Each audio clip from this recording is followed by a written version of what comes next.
Siapakah Tuhan yang benar? Pertanyaan ini terdengar sederhana, namun jawabannya sangat dalam dan kompleks. Sejak ribuan tahun lalu, manusia telah mencari Tuhan melalui berbagai keyakinan kitab suci dan pengalaman spiritual.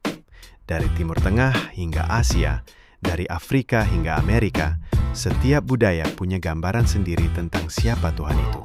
Islam menyebutnya sebagai Allah, satu-satunya Tuhan yang tidak beranak dan tidak diperanakan. Umat Kristen percaya kepada Tuhan Tritunggal, Bapa, Putra, dan Roh Kudus. Umat Hindu melihat Tuhan dalam berbagai manifestasi, seperti Brahma, Vishnu, dan Shiva.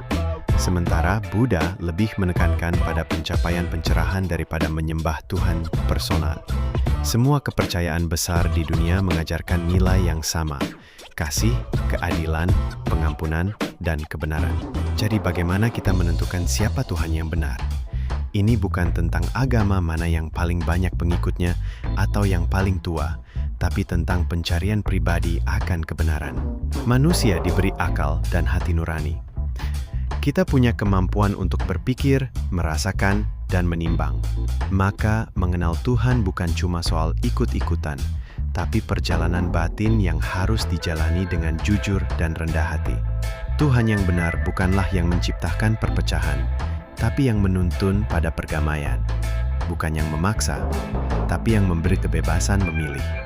Bukan yang menakut-nakuti, tapi yang mengasihi dan mengangkat manusia dari kegelapan. Kita tidak bisa memaksa semua orang percaya pada Tuhan yang sama, tapi kita bisa saling menghormati, belajar dari satu sama lain, dan mencari titik terang di antara banyak perbedaan.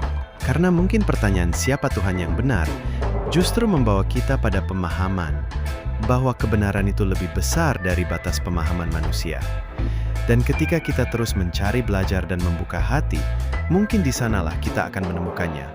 Bukan dalam argumen, tapi dalam damai yang tak bisa dijelaskan oleh kata-kata.